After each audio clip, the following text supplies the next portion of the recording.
Kermit the Frog. So it didn't matter who they put up against Trump. It could have been a leaf plant, and that leaf plant would have got my vote. So I am excited now, kind of like what Constance said, like that it is Kamala. I am still looking for a policy, but again, Kermit the Frog could have got my vote. I am way happier that it is Kamala. I am way happier that now we have a more energized um, voting, not process, but just the two candidates that we have in front of us. Now we have something to work with. So I am excited about it, but I did feel like how you felt as well, Lala, when it first happened. I was like, ugh, can we win this? What's gonna happen? I'm looking at the polls every day to see what the numbers are. Has she passed him yet? So it's definitely energizing to see how this is gonna play out. Yeah, I actually shed some tears before I got it together and said, we're going to fix this. Had to get up and dust off my knees and start all over again. I feel like that donkey in the biblical story. You know, you throw dirt on me, he just shakes it off, and until he's standing on the top. That was just like, I didn't know what I was going to do with myself. I was beside myself. So I want to hear what you have to say, lovely Athena. What was your initial thoughts?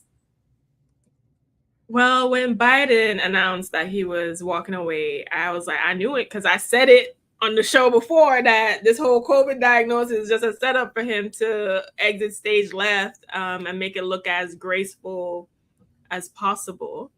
When Kamala was announced or when he endorsed her, I had a moment where I felt like, okay, is she gonna win, right? Is she gonna get the votes? And to be honest with you, even though we have galvanized, as Black women always do, to lead the charge to help embolden her campaign as far as fundraising is concerned, I still have questions on whether or not she will make it, just based off of conversations I've had with different people and even on this platform, even in the comment section, right? She is still kind of a polarizing figure, not as much as Trump, but she's still a polarizing figure because she has not defined a clear policy in general, much less a Black agenda. And some of the rollouts, I would say, as far as her campaign is going on, I'm not happy with. However, I have to pick, the choice of lesser of two evils. And the policy that has been clearly defined by the other party concerns me greatly as a woman. So we'll see. But I'm happy that she's given an opportunity to represent women, to represent Indians, to represent Black, to represent the melting pot that this country is. Lala, can I just say something real quick? Exquisite. I want to highlight what she said. She said it's just so ignorant to vote for someone because of race and sex and nothing else, literally nothing else. Do you know people are voting for Donald Trump for that very reason? Do y'all know that people are voting for Donald Trump for that very reason? I want you Black people and all of you guys that say that we're only voting for Kamala because she's a Black woman. That's not the reason why. We're voting for her because Donald Trump is drastically underqualified, but people are voting for him because she is Black and she's a woman. So y'all get that out of y'all minds and stop being so damn brainwashed. But go ahead. I call that bonus points. Right. I told you I would have voted for anybody against Trump. So that's bonus points. So don't think I ain't getting information now. Okay. Woo. We're going to be having some hot conversations up in here today. Dr. Alicia, you always give us such a beautiful insight. What were your thoughts? This is really fascinating. I think we were all kind of on the edge of our seat because we imagined that and we could see the handwriting on the wall that Biden did not have the stamina to continue this very gruesome election cycle. And we're all just kind of like, is it even possible? Could this even be? We could have a African-American female who it will be president. Also, she's multi-race, but presents herself as an African-American female. So I think that it sent a very unique statement to the public for all of these groups to come out and say, we support you. We're not only supporting you in our vote, but we're supporting you with the money that we're giving to you. So Black women, Black men, white women, Latinos, LGBTQ group, and even white men. That also made a big statement, because that's saying, okay, I am an ally to you. So the people of color, people who've been on the margins, marginalized groups. And if you think about what Donald Trump is campaigning, he has had a much longer time to talk about what he's in favor of, right? So all of these marginalized groups are being pushed out, and reproductive health, all of these things are being pushed out. And I think this is sort of the like saying, you know what? We have our candidate. We have our candidate that we believe will speak for us, that will help and support policies that we believe in. Now, you make a really good point. Kamala Harris hasn't really come out and had a definitive statement. I'm hoping to hear something really wonderful at the convention, but you know, she's coming out and they're giving support, galvanizing support. And this is a new campaign. I think it started out really strong. This is a very loud statement to meet with all of these different groups. And I am very interested to see what this convention is going to bring. And I think that's where a lot of her policies will come out. I will say that I know we have people who are interested in knowing what those policies are. We had a bit of a change of our plans today on what we were going to discuss. And I think this is a very important thing for us to discuss. So y'all just have to stay tuned, because we do have facts for you about some of her policies. So you can stop barking about that, because what we're going to talk about today is that's all wonderful and that's all great. And I'm proud that we did it. But what I want to talk to us about, because this is very important, if we can be that powerful with our money, why can't we be that powerful within our own communities? Outside of what we do, we're always supporting other people with shoes and clothes. But what about educating our own people on finances, on land ownership, on stock trade, on Black education? This type of money would make such a huge difference in our communities. So Constance, I'm going to hit you up first on that one, because I know that you're pretty passionate about that. What do we need to do to make or see our communities polarize themselves in this direction, and not just for famous people or politicians? Yeah, I've been touting collective economics for a very, very long time.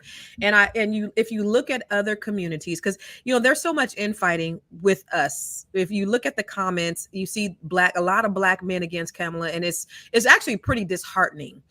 You would rather vote for a white man who will give police immunity for a police officer that kills your kid over a Black woman, and then we have all of this talk about her, whether she's Black or not, which is really, really, really irrelevant. The fact is, Donald Trump is not qualified to be the president of the United States, nor was he 4 years ago, or however long, many years ago. Like somebody said, how is he not qualified if he was president before? He wasn't qualified then, he ain't qualified now, period. And that's the reason why our country is in shambles. Somebody else was actually pulling his strings. But anyway, I digress. When we talk about other communities being insulated from what's going on with the economy, it's because that they practice collective economics. It's because they support one another. And I think that, because they didn't fuck around and gave us the internet, we have access to a lot more things than we did. We can no longer be held back. Only thing that can really hold us back are the things in our mind, but we have so much more knowledge and so much more information. And we just got to keep us, other people, other, financial literacy experts, Dr. Boyce Watkins and the B1 Nation, B1 community, and all of us that are doing the work on the ground, just continue to tout to the people that we know, the people that we have influence over, is that if we want to go fast, go alone. But if we want to go far, we have to go together. We have to support one another. We got to practice working together, spending together, supporting each other, pushing each other out there. But this divisive talk right now, just like we have with Kamala Harris being the almost nominee, somebody pointed out she's not the nominee yet. You see in the division that we have there, we do have work to do, because we can't even be on the same page with voting for someone who looks like us for president, not because she's Black, but because she's better. How can we do it within our community? So we got to be intentional, and we got to keep fighting the good fight, because a lot of us have Stockholm syndrome with with white people who don't give a fuck about us. We care more about them than we care about ourselves, and it's unfortunate, this slavery mentality that we have. But I just say we just keep talking that talk, and it'll get to somebody. It'll change one person. Jesus said, I left the 99 and went after the one. Go after that one person. and it might make a I difference. always feel like when we get that one person, we end up getting way more than that, because when that Exactly. one person gets it, then they trickle down into their family and they go and make someone else get it. So that one is, in fact, many. Yes, And I 100%. am on board with that. Athena, you deal with money. You're our CPA. I would love to hear where would you start? This is a good question. I'm going to get in my seat and settle down a little bit.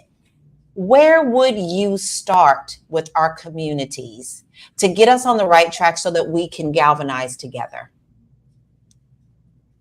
Do you want that from a policy perspective with government or people No, grassroots? I'm taking government out, because government ain't going to save us.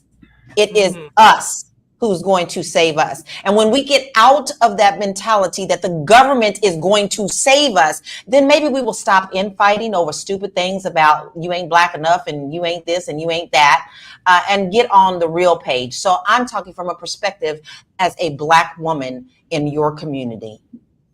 As a Black woman in my community, the first thing I would look at is how I can save myself first and my family first. Start with you and your family unit and then expand. I would look at what can I do to change my financial situation, because financial power is important as far as your quality of life and also what you'll be able to contribute to your community. It's hard to contribute to your community when you're poor. So the first job is to not be that. I would look at what skills or talents that I have right now, or what is in demand that could, bring economics to me. So right now, if you're in tech, if you any kind of service-based work or industry, starting your own business, leveraging AI to superpower and build a good tech stack and infrastructure to your business would be great. Also looking at what needs or skills that I have that can fulfill others. If I can bake cakes and cupcakes, I can start my own cupcake business or whatever. Just find a way to pull resources of money towards me. From there, I would look at, definitely, we also have a local election with this national one. Be involved in what these candidates are offering, what policies are happening around my area, and what would make sense to vote for, puts my family forward. Those are the things I would do right now. And I definitely think not only just this year, but in the years coming ahead, it's going to be very, very important to hone in on having actionable skills. So if you are going to school or plan on doing a traditional educational path, do not get a degree that is not going to pay you, right? Just don't even do that. And I would focus more so on entrepreneurship is going to have to be the way for us, especially economically, with these DEI initiatives being tossed to the wind. With AI looming on the back of her neck, I think when we even look at the Republican Party, what they're doing is just restructuring power. They're predicting and seeing the change of the landscape, and they're redrawing the lines, redlining to make sure that their power structure is in place. What is going to happen is that Black people are going to be left out, even if they're whatever jobs AI don't replace. Without any DEI incentives for these corporations to hire you or even wanting to hire you, we're going to find ourselves unemployed and economic starvation, probably like a huge economic apocalypse for us. So I do think that right now, whatever the skills of the future, I would say prompt engineering, tech skills, AI skills, build your business. And that's what will save us. I want to jump in here real quick. I'm tired today, but I see some stuff that's going on in the chat that is irking me. So I'm going to start with leather and luxury. I really hate us sometimes. I cry in my room often because we just seem to run off emotion instead of intellect, and it saddens me. And then that was followed by Exquisite, who says, you can't call us barking because we're concerned about our country. Well, be concerned about your community. Like we are literally doing, and this is what saddens me about Black community. We are literally doing in politics what we do in business, and that is holding someone that looks like us to a higher standard than everybody else. We don't ask nobody else any of these questions that we're asking Kamala. We don't ask nobody else, white man, white woman, anything else, or hold them to any kind of a standard like we do for somebody that looks like us. People were just going to go and vote for Biden blindly. People are voting for Trump and they don't even know what his policies are. But we have somebody that looks like us and we want to be like, are you for us? Are you black? Are you this? Are you that? You don't ask nobody else those questions. You don't ask Trump what he's going to do for black people. You don't ask no other white president what they're going to do for black people. And they don't even do anything for black people. It's not even a part of the agenda. But when it's somebody that could potentially take claim to something and looks like us, we want to tear them down.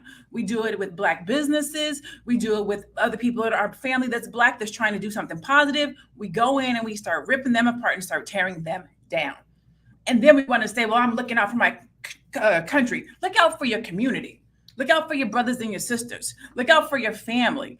Understand the policies that are going to be put in place if Trump becomes the president. Why do we do this as a community? Which the conversation is, can we raise 1.5 million for ourselves? And the answer is we can't, because we can't even unite. We can't even come together. We can't even agree on anything.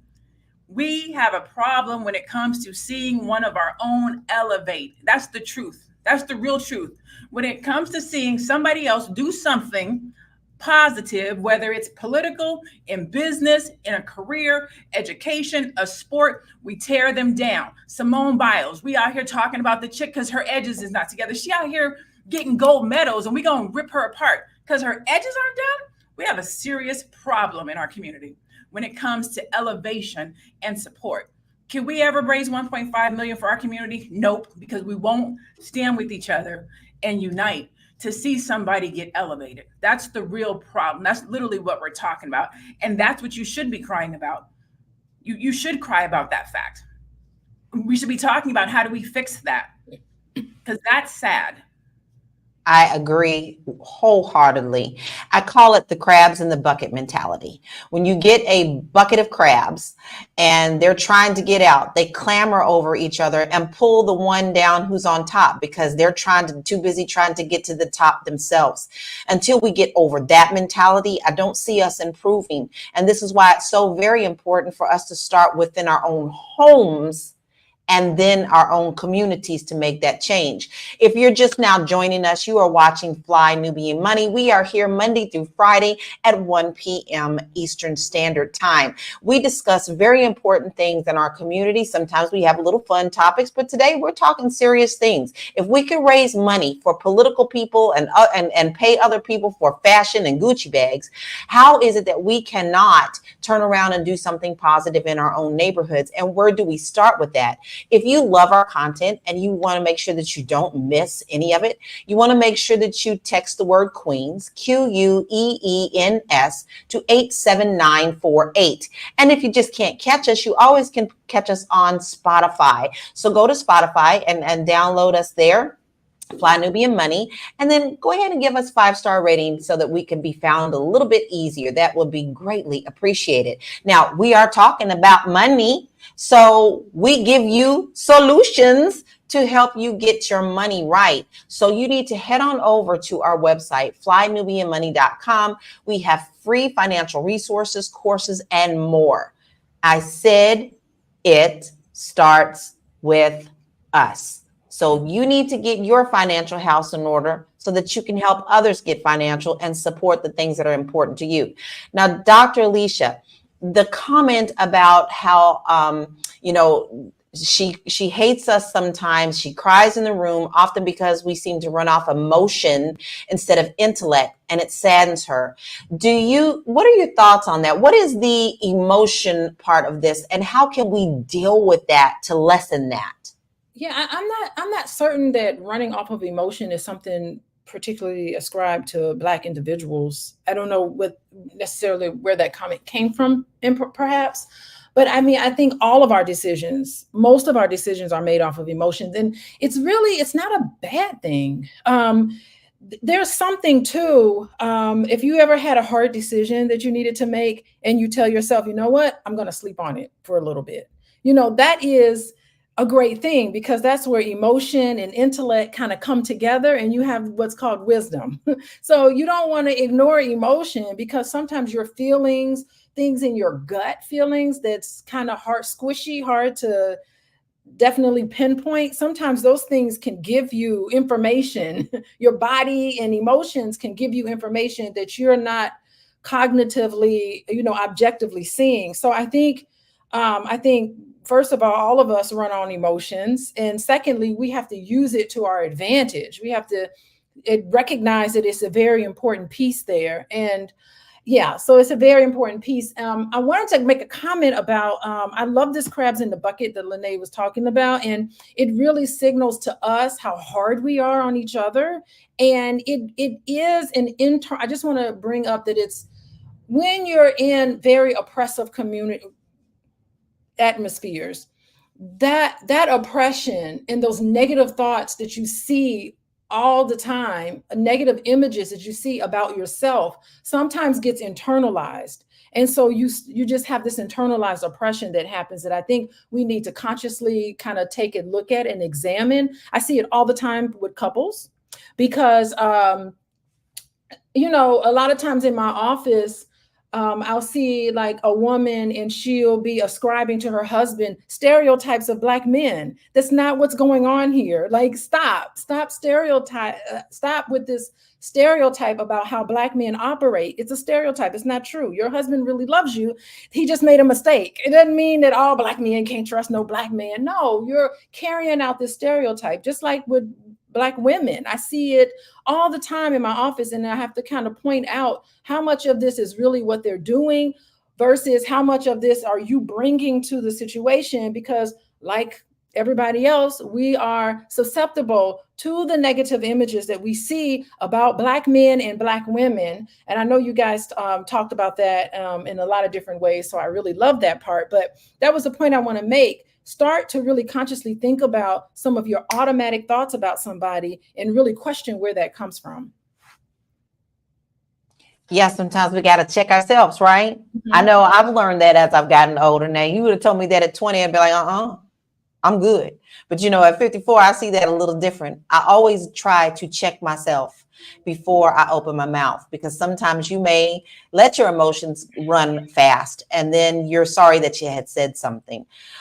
So Dr. Lene, I know you addressed a lot, but I wanted to ask you, where would you start in your community? How would you start? What are the basics that you would start with to improve our communities?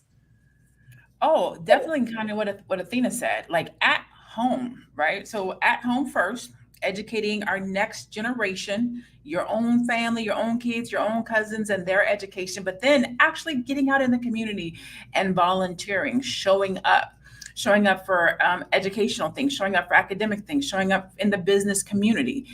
I believe that all of us as Black people, not only are we resilient, but we have talents, we have skills, we have fashion sense. There are things that we have that nobody else has. And we sit on our talents and our skills. Or we wait for somebody to come knocking and ask us, hey, will you do this for me? Or hey, can you show up? When you know you have this talent and the skill, go out and find a place to use it.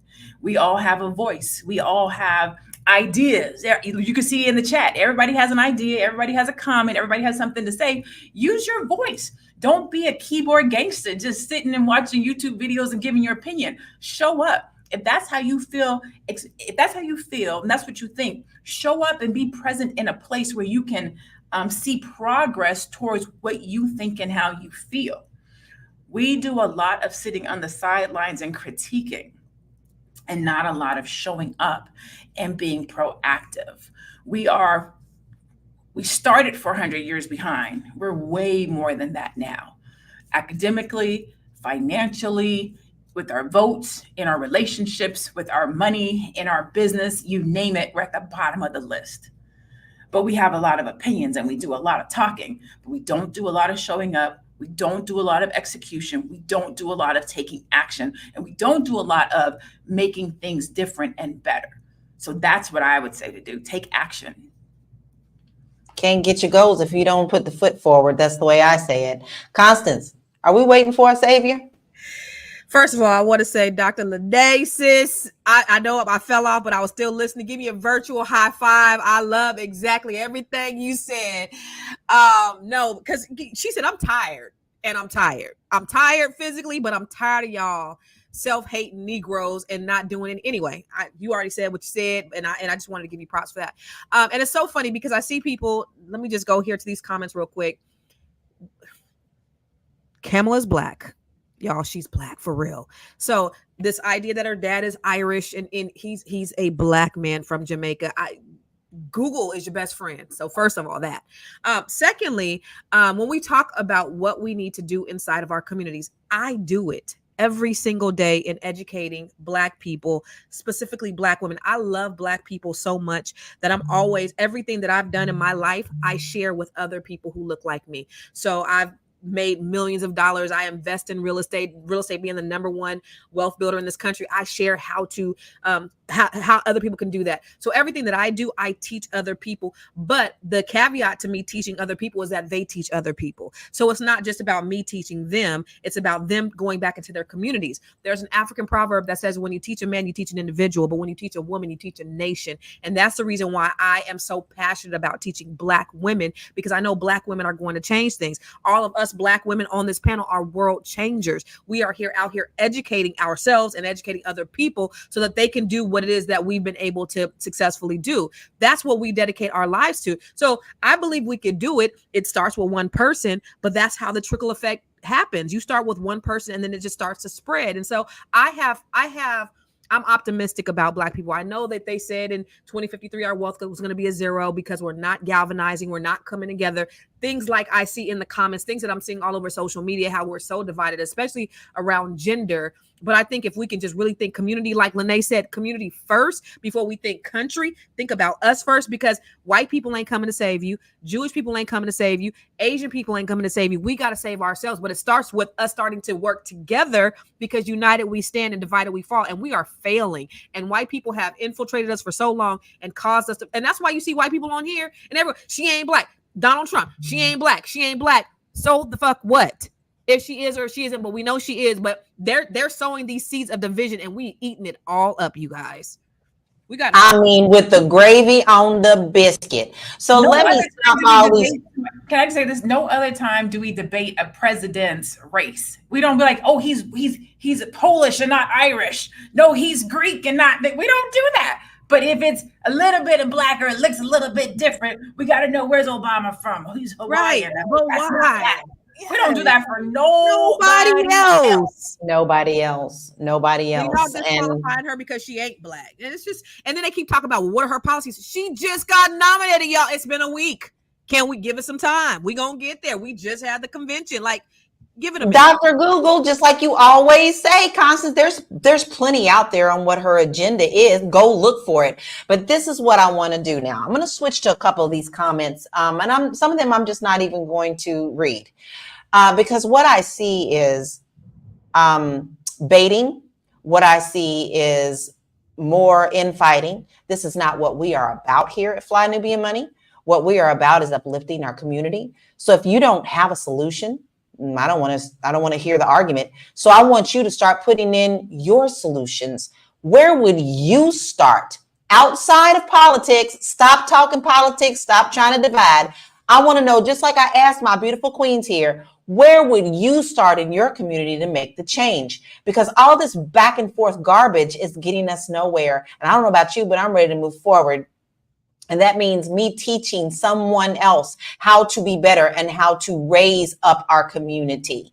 And I don't want to hear any more crab in the bucket comments. I'm just not going there. So I want to hear your solution, since you want to keep barking at us about what her solution. She ain't Black. She's Indian. She's this.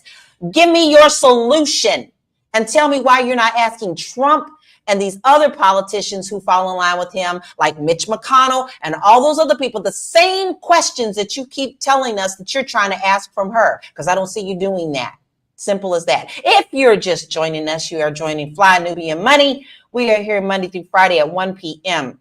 If you like our content and you love our content and you love to just come and argue sometime, that's all right. Come on. We're here for you. We'll answer you back. but we want to hear your solutions too.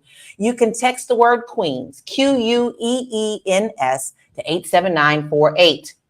And that way you'll be notified of when we go live. Also, you can listen to us on Spotify. So all you have to do is look up Fly Nubian Money there, and you can take us anywhere you want to. Have coffee, have tea, have a glass of wine. You know, we all out here, friends. We're just doing the thing, right? And if you feel like you are so passionate and we're not addressing what you want us to, come on and be a part of the show. If you're interested in coming on and giving some of your comments besides the keyboard, behind the keyboard, all you have to do is email us at info@realvirtual.net. See, you got me tongue tied all up in here. It's info@REELVIRTUAL.net. So we would love to hear what you have to say. So I don't see nobody answering me in the comments. Where you going to start? Dr. Alicia, where would you start? Listen, I want to give a round of applause to all of the Black people who actually do give to the community. I was looking at the title of today's podcast, or what is it, YouTube video, and it says, okay, raising $1.5 million in 3 hours for Kamala Harris. Can we do it for the Black community?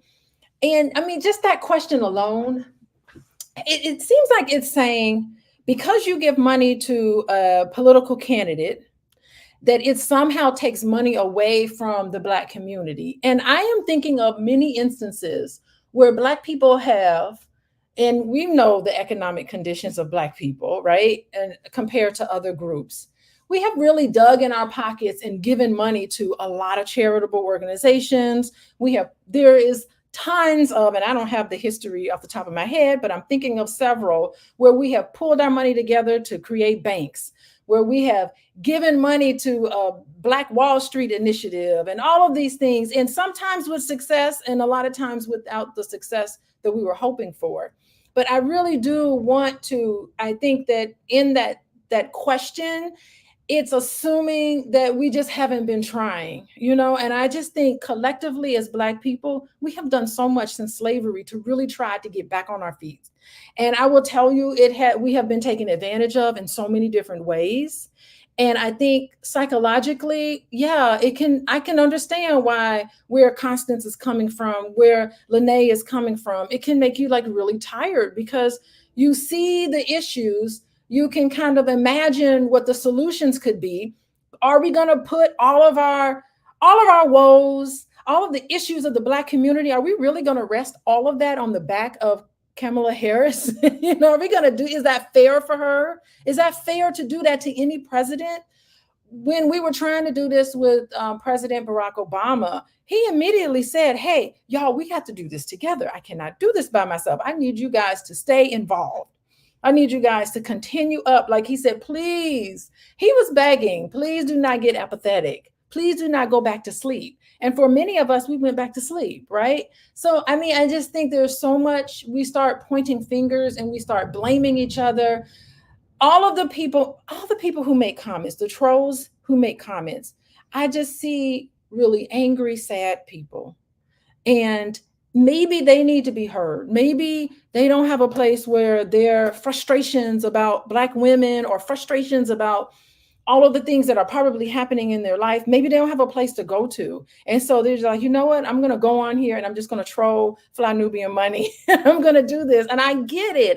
We love y'all too, you know, but it's very frustrating because you do feel tired. You feel like you're in this box.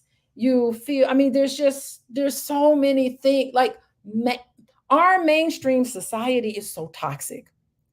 Let's just call it for what it is. It is extremely toxic. There's very few instances of true humanity and love and care and compassion that you see.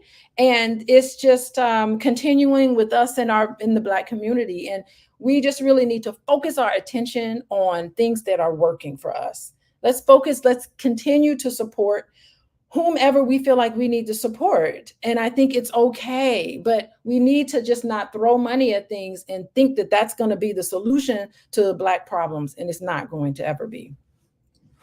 I agree. Yeah. You made me think about that scene in School Days at the end where they run around talking about wake up. That's that. I know we laugh about that, but it's such a powerful moment because so many of us are asleep at the wheel and we think that we are awake, but when you really look at it, we're not. We're a part of the problem and not a part of the solution, and we want to be a part of the solution. I want to address a couple of the comments that we have here since I've asked for some solutions. Non-Swirl Zone said, we need someone with resources and credibility to create a website membership for a Black political bloc with qualified immunity at the top of our agenda. I think that's a good start, but would you be willing to start that? And would you support it, especially if they say that you have to pay for it? Because a lot of the times when people do things like that and you say, give me $5, they don't want to give you $5 for something like that. Also, I love Pretty Richie is always such a wonderful viewer. He comes and supports us every day. He says reparations is key. And a lot of us say that, but do we know what that actually means and how that we can get that? That's where I think a lot of our education needs to come. He also says reparations will level the financial landscape for African Americans, along with educating us on how money really works. Yes, how money really works. McFact, he says he's given us a solution since he always is hollering about what is Kamala's policies. His solution is one would start by bankrolling a Black candidate and making sure that Black candidate is going to advocate for Blacks and not other groups, such as immigrants. Well, sir, we're all at some point of immigrants. If you're not a Native American, then we're all some sort of immigrant. I'm sorry, I love my Black community too, but this land wasn't nobody's before they were Native American before we got here. So I want you to explain that a little bit more. Wall Street LA says, I don't think we should start with 400 years ago. How about 50? No more than 75 years ago, when our Black family began to break down. For one example, we as a race were the healthiest over others. Dr. Alicia. Wait, what was that? We were healthy over others? We were healthiest over others 50 to 75 years ago.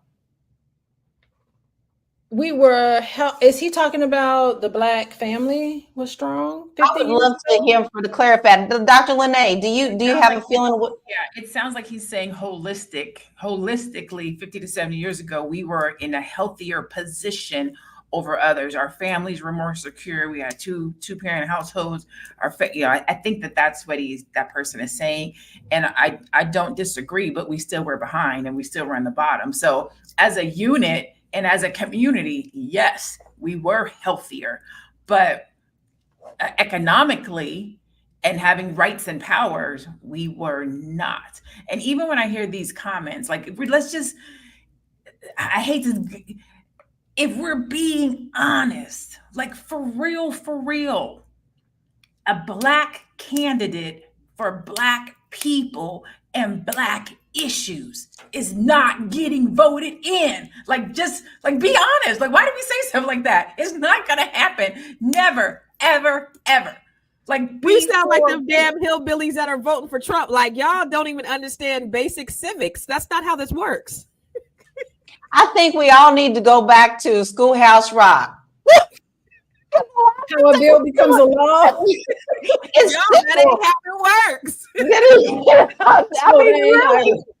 Could you imagine going in front of white folks and saying, I'm for Black people, vote for me? I'm gonna put the Black it ain't gonna happen. First. You crackers. Right. No. Vote for me. That's the quickest way you will not get elected, people. Come on. Exactly. They've got to feel like you want something from them in a different way. Leather and Luxury Car says, I think we need to quit politics, period, and start rebuilding locally when connecting together nationwide. I think forcing ourselves into a system that isn't for us is like climbing Mount Everest without gear. And I agree to a certain extent about that. But I also know that we do have to still play the game to be in the game sometimes. So if we don't vote and we don't do what we're supposed to do, whether you like it or not, you're still making a statement. So I want to switch a little bit. First of all, if you're just joining us, this is heated and I'm for it today. All right. I ain't had much sleep either, Dr. Lene, so I'm feeling it. All right. You are watching Fly Nubian Money. We are here Monday through Friday at 1 p.m. Eastern Standard Time, and you can come and join the conversation with us. We don't talk at you, we talk with you, but we're also going to also hold you accountable by asking you for some of the solutions that you have for our communities as well. You can watch us Monday through Friday, and all you have to do, if you don't want to miss any of it, is to text the word Queens, QUEENS, to 87948. Then go on over to Spotify and download us over there and take us on the road with you. And if you'd like to join the panel because you got something to say, all you have to do is to email us at info@realvirtual.net. And that's REELVIRTUAL.net. Now, ladies, I am going to switch it over a little bit because we had something pretty big happen last night or yesterday, and it has got all the world in an uproar. Trump came to speak to the National Association of Black Journalists. And I believe it was a little bit of a shit show. And first, I would like to know, those of us on the panel who actually have watched it, I would love to see your hands. So I'm going to start with you, Constance. I want you to please tell us what your initial thoughts were. Did this serve him or did this hurt him? I thought it was a complete comedy show. And for those of you who are still voting for him after you've seen this, like, what the, like, you guys are some, and because you don't think that Kamala has Black people's best interests, y'all are some real self-hating Negroes. That's all I got to say about that, because it was nothing. I feel like it should have been a parody on Saturday Night Live. They are and I commend the journalists. They were so professional and on point, and he would not answer a damn question, and he was deflecting. You guys 30 minutes late because your equipment, I don't like you, I like you, I'm not answering this. Well, what about he answered nothing. This is y'all president. This is you guys as president, audience. You should be ashamed of yourself. If anybody looked at this and you still voting for Trump, y'all need to be in a mental asylum.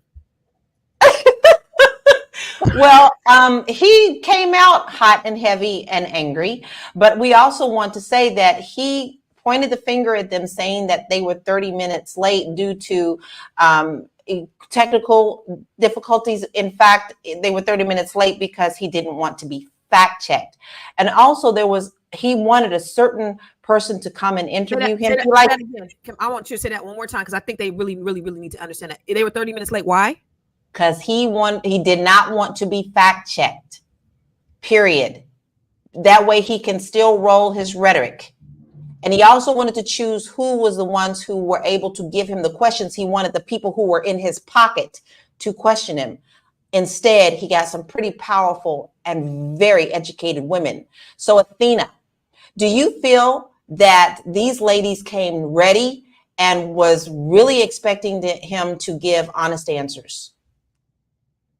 I saw a piece of that interview that was conducted, and I do think the women were ready. I think that the questions that were asked were really targeted for him to clarify some of the egregious things he has said in the past, which did not happen. And what usually happens is an attack on that person, which is what the tactic he used. I will agree to a certain extent that the way the interview and things were set up was that he was going to get grilled by those journalists. They weren't coming with roses for him, right? And I guess he was expecting roses or agreeing to come to talk to the Blacks or whatever at their Black job. But that was not the case. I do feel that it was very enlightening, or that whole interview should be enlightening, especially towards Black people. And because that was kind of like a fact check for Trump on how he has not really done or supported Black people in that way. I wanted to also take the time to address certain things that I've been seeing in the chat this whole show, right? Because I think this is the second time I've talked this whole show. I will say this. I don't think we can vote on race in this election because, and to focus more on policy. I think the whole race thing is like another distraction for us to get us squabbling and instead of focusing on the real issues here. Whether she's Black enough or not or whatever. I mean, I knew they were gonna have issues with her because she's a woman, she's not white, and she's not, it's just what it is, right? I do not, however, like the pandering the Democrats and Kamala has been doing, like that whole Megan Thee Stallion rally thing. Like, we are evolved as Black people. We do not need fried chicken and twerking to convince us to vote. So that was kind of insulting, even though I do love Megan Thee Stallion now. I do love a little Megan Thee Stallion. I want, from a political standpoint, for Black people to be taken seriously. So I didn't like that. But I don't think Trump is better, by no means, anyway. What I will wish for Kamala to address, so that we can kind of put that to bed, because it's been causing a lot of infighting, especially with Black people. I do want her, when she comes out as an official nominee, because she's still not official yet, to address some of the issues that the Democratic Party has put on our plate the past 4 years, which is funding all these different wars, involving herself in all these different wars. There has been nothing to do for student loan issues facing this country.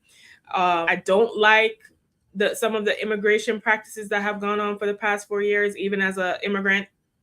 I don't like the idea of no lack of border control and people being dropped off in cities and things like that. So I think a lot of Black people have issues with that as well. So I would feel as if I'm hoping she addresses this. She addresses some of those issues. I think that hopefully our group will be more receptive to her. I'm quite appalled and shocked at the level of resistance, if I was supposed to like extrapolate what has been happening in the chat to like the grander population. I'm kind of shocked that there's so much pushback against her as a candidate, especially with some of the arguments about her race and her experience. But unfortunately, I said this the other day, and I'm kind of, I don't know, Dr. Alicia, maybe I need to call you. I'm tired of like, it just seems like Black people like suffering or dysfunction. And sometimes I have to like unplug from that. But that's all I have to say at this point. I just hope that the Democratic Party will address some of the important issues so people can focus on that versus Kamala's race. I have a feeling that many of us are so up in arms that they wouldn't have the ears to hear right now. That is my major concern about that. You see just a smidgen of what we see in our comments. But my question is, even if she came out right now and answered you personally on her policy, would you have your ears to hear, or would you be ready with your next sentence and accusation against her immediately? And then you need to check yourself and ask why. Dr. Lynette, what did you think of yesterday? And would you have handled that differently? Do you think our journalists handled those questions properly? I actually only watched one segment, which was the first question. That was only, I just don't have the stomach to watch. What did it say? Play silly games, win silly prizes. I don't need no more silly prizes, so I don't play silly games. So I only watched the first piece, and I already knew it was going to be trash. I do feel that the first question was appropriate. If you're asking for my vote and you've said these things, I want to know why. So I do feel that it was appropriate. But I also feel that Donald Trump is disrespectful across the board. White journalists, Black journalists, Mexican, doesn't matter. He is consistent in being disrespectful and disgusting. So I feel like they got what they asked for. I don't think that they needed to do that interview. I don't think that it was necessary to have him there. But when you bring a candidate of that nature, who has that rhetoric, who speaks like that and acts like that, why wouldn't you think he would bring that same energy to your organization and your event? So I'm not blaming either party. I think that each party got what they asked for. If they wanted to go virtual or viral and get some attention, they did it. They got him there. It went viral. They got the attention. You get what you get. Just in case this is my last time speaking, I'm looking at the time. This is what I will say at my final comment for the day, is that as you're asking about Kamala's policy, do your research on Trump's policy. In the comments, it keeps saying you can't give us any policy on Kamala. You can't give us any policy on Kamala. Well, we can give you some policy on Trump if you want that. Can you give me some policy on Trump? Can you go through the different things that he's going to do to harm Black people? You're so worried about what Kamala's policy is. Look at what Trump's policy is to set you back, to take away your rights, to harm your children. Like, look at that as well as him wanting to hear Kamala's policy. So I'm going to end with that. I am Dr. Lene Javette, monetization business coach and strategist. You can find me at I am Dr. Lene Javette on all social media platforms. And thank you for having me here today. We love you. Thank you.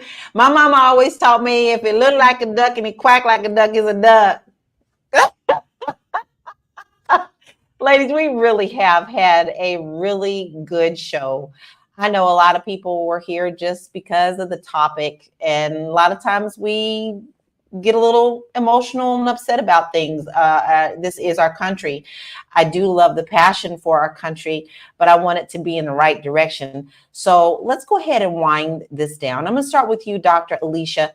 Can you please tell us your final thoughts on our communities, as well as any thoughts that you had on Trump joining yesterday and where we can find you? Okay, Donald Trump.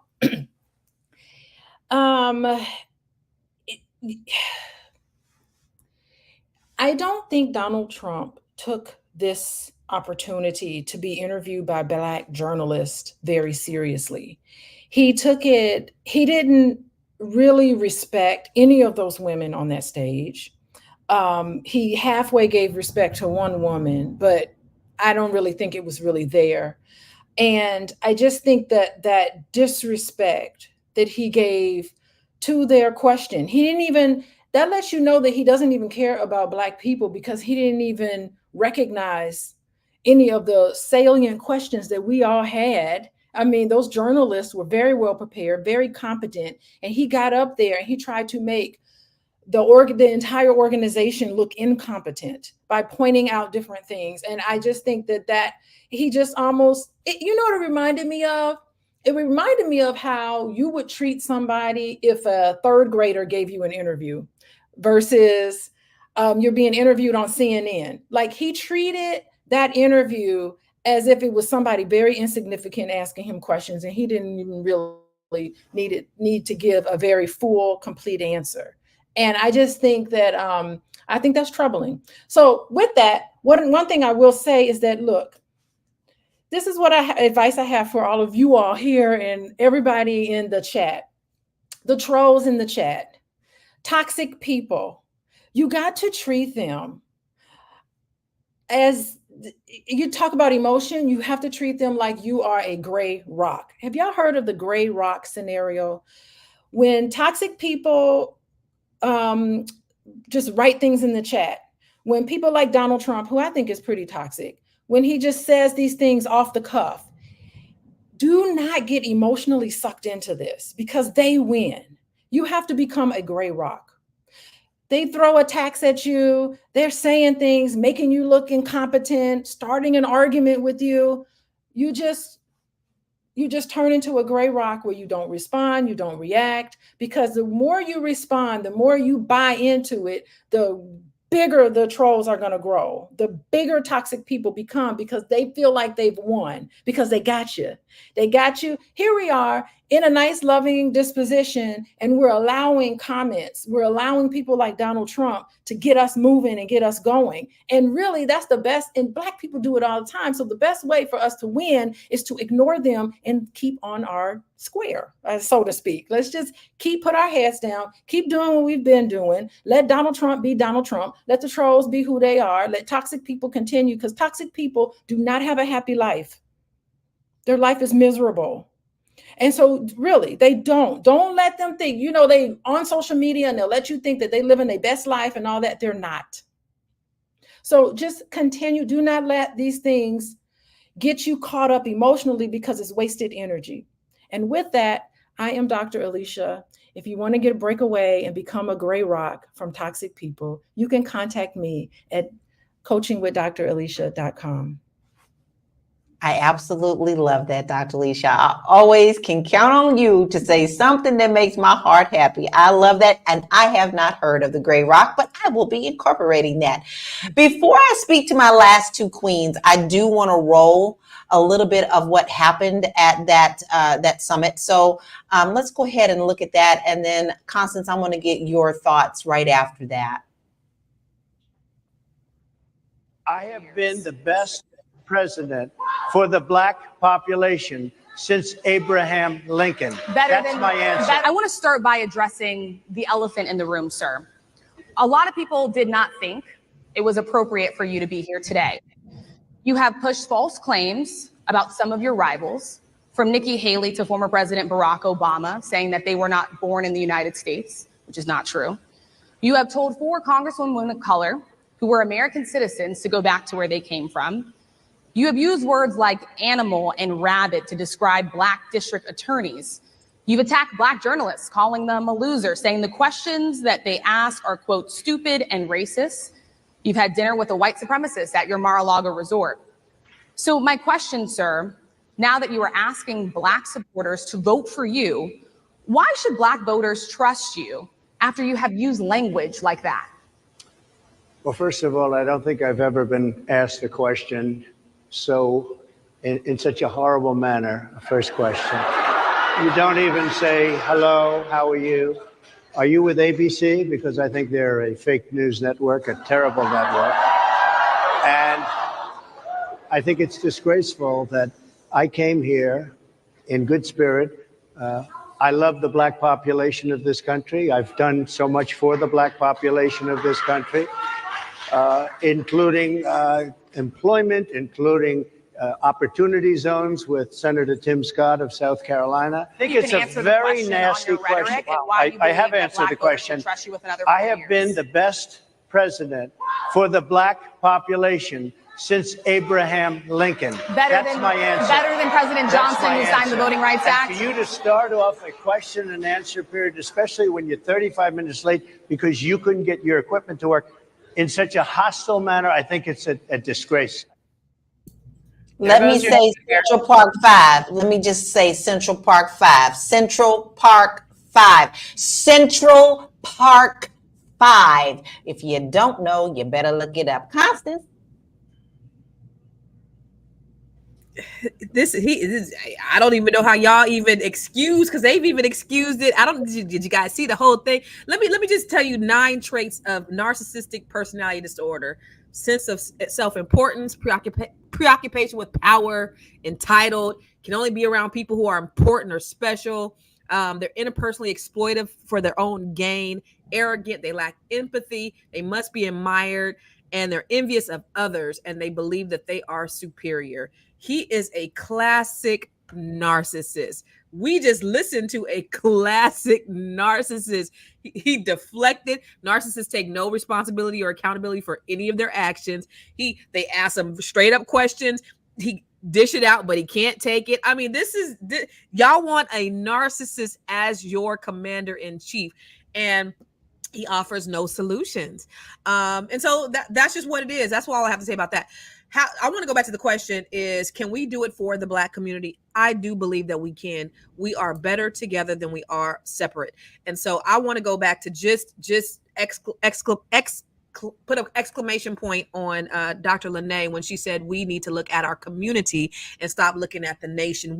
Nobody's going to save us, Black people. You know, white people are not thinking about us. We thinking about white people. They thinking about their children, their communities, and we thinking about them. And we need to start looking internally and start thinking about ourselves. How do we do that? We got to stop looking at rugged individualism and capitalism as our savior, and we got to start being more community focused and community minded.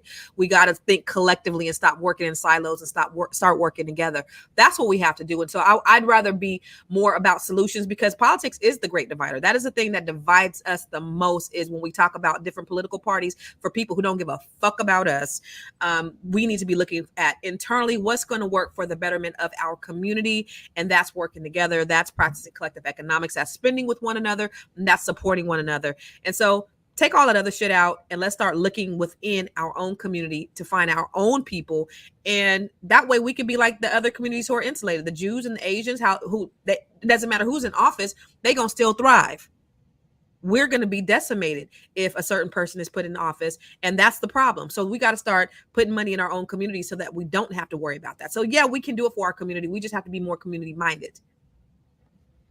Totally agree. Makes my heart flutter. Girl crush.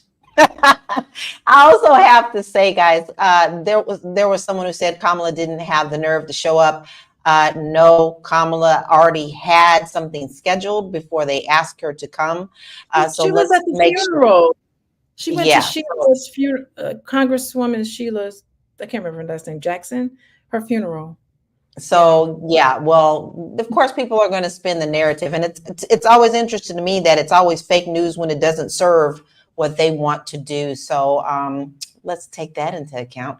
Athena, my last goddess on the panel, I would love to hear your thoughts and anything that you would need to address, and where can we find you? Well, I want to address something in the chat. Someone wrote a comment, the Jamaican chick on top needs to read more. She is falling for GOP talking points. So what I want to say is this. First of all, I'm registered independent.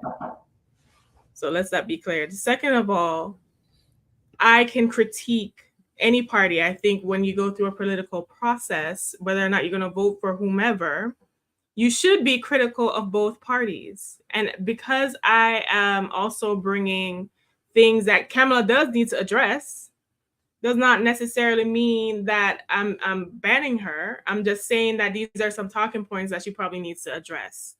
Furthermore, for anyone to even question what I'm reading, who I'm reading, whatever, when you probably need to read, when most Americans, 54% Americans reading at 6th grade level, 21% can't even read. And furthermore, what you reading, you are questioning me on my literacy level, on my reading, because I can critique both parties, which I will continue to do, right? But because I am such a great person, and because I value the audience, I'm going to give a suggestion on a book you guys should read, which is Powernomics by Dr. Claude Anderson. That's in my personal library. And we can go to chapter 7 about group economics and policy to discuss and have solutions on the topic we are discussing today and how we can actually practice group economics as a community when it comes to politics, right? Anyways, my name is Athena Gardner. I'm a CPA and wealth coach. If you want to focus on increasing your bank account and decreasing your stress, you can find me at wewealthwomen.com, at wewealthwomen on all social media platforms, and listen to my podcast, the We Wealth Women podcast, on Apple, Spotify, and iHeart. Thank you, Athena. I love your comments. And hey, I have not read that, my queen, and I am going to do that. Listen, other people's opinions are not your reality. Okay. So a lot of the times we need to get out of our own feelings. And my final thoughts for the day is, don't let other people divide us. We need to make sure that we take care of our own communities before we worry about what other people are going to do. Because if you're waiting for that savior to ride in on that white horse, they're never going to come. You have to be the savior for yourself and your community. You can't just wait for someone else to do it for you, because you'll die waiting. Okay. That's simple as that. So any divisiveness that is going on, just shake it off. Go on, brush your shoulder off and move on and give a solution and be the solution. My motto is to be the light. I try to do that every single day in my life. And I hope that my light helps brighten someone else's in the middle of the day. That's what life is about. Yes, we can disagree on politics. Yes, we can disagree on religion. Yes, we can disagree. But at the end of the day, we're all still human, and humanity is what we have to strive for, helping one another. You can find me at bit.ly/Laura Key Info. I have some great free resources there for you about home ownership, as well as getting outside of the box of America. If you're interested in seeing the world and growing and actually saving a lot of money outside of the United States, I specialize in Portugal properties as well. So I look forward to having that conversation with you. Ladies, I want to say thank you for joining me today. We had a really good conversation. If you just now joining us, baby, you missed it. You're going to have to go back and watch it because it was hot and heavy today. So go back, watch the replay, make sure you subscribe to us. And if you don't want to miss the next show, please make sure that you text the word Queens, Queens, to 87948. Hit us up on Spotify, same name, Fly Nubian Money.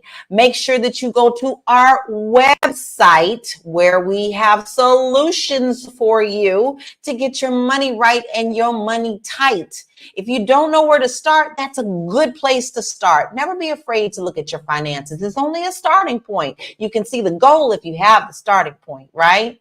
And we are thankful for all of your comments, and we're thank you for all your support. We will see you tomorrow at 1 p.m. Eastern Standard Time. Thank you, Queens. I love you.